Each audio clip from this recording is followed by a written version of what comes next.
इटिभी को रिजल्ट भोलि 20 गते वैशाख 20 गते आउन गइरहेको छ। अब कसरी हेर्ने त? सबभन्दा पहिले हामी चाहिँ तपाईहरु गुगलमा जानुहोस्। गुगलमा गएर इटिभी मात्र लेख्दा नि हुन्छ। त्यसमा इटिभी रिजल्ट 2026 भनेर त्यसमा क्लिक गर्नुहोस्। गरिसकेपछि युएस डिपार्टमेन्ट अफ स्टेट भन्ने छ, त्यसमा गएर फेरि लगइन गर्नुहोस्। अनि यो वेबसाइट खुल्छ हैन त? यो खोलिसकेपछि इलेक्ट्रोनिक डाइभर्सिटी भिसा प्रोग्राम भन्ने खुल्छ।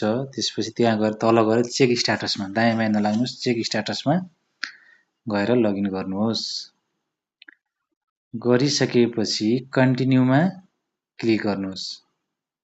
अब तपाईसँग चाहिँ अब कन्फर्मेसन नम्बर छ भनेपछि त्यसमा राख्नुहोस्। त्यो राखिसकेपछि तल आएर लास्ट फ्यामिली नेम भने जस्तो थर हाल्ने। अनि इयर अफ बर्थ भनेको इङ्ग्लिस डेट हुन्छ, जस्तो 1985, 1990 अथवा 2001 हैन, त्यस्तै त्यसमा राख्ने। त्यसपछि तलपट्टि क्याप्चा टाइप गर्ने।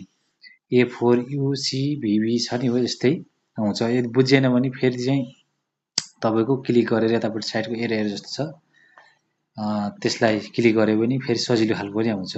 अब तपाईसँग चाहिँ अब यो कन्फर्मेसन छ भने त सजिलो भयो। अब छैन भने चाहिँ फर्गेट कन्फर्मेसनमा गएर क्लिक गर्नुभयो भने अब यहाँ गएर तपाईले लास्ट फ्यामिली नाम भनेको थर राख्नुहोस्। त्यसपछि फर्स्ट नाम अगाडिको नाम जस्तो वीरबहादुर भन्ने छ नि, वीरबहादुर श्रेष्ठ जस्तो छ भने चाहिँ वीर फर्स्ट नेम हाल्नु पर्यो। अनि त्यसपछि मिडल नेममा बहादुर, अनि लास्ट फ्यामिली नेममा चाहिँ तपाईको आफ्नो थर हाल्ने। यदि छैन आफ्नो मिडल नेमै छैन भने चाहिँ नो मिडल नेममा गर्ने। त्यसपछि डेट अफ बर्थमा चाहिँ तपाईको मन्थमा इङ्ग्लिस डेटको चाहिँ महिना हाल्ने, डे अनि कुन दिन हो त्यो दिनको डेट हाल्ने। त्यसपछि कतिमा चाहिँ जन्म भएको त्यो चाहिँ इयर हाल्ने। त्यसपछि इमेल एड्रेसमा गएर आफ्नो इमेल एड्रेस टाइप गर्ने। त्यसपछि तल आएर क्याप्चा हान्ने, त्यसपछि सबमिट गर्ने। गरिसकेपछि फेरि तपाईको चाहिँ फेरि क्याप्चा हान्नु भनेर आउँछ।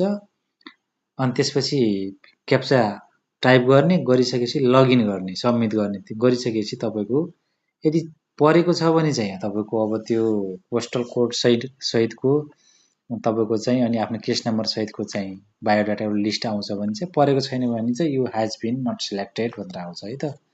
हस्, थ्यांक यू।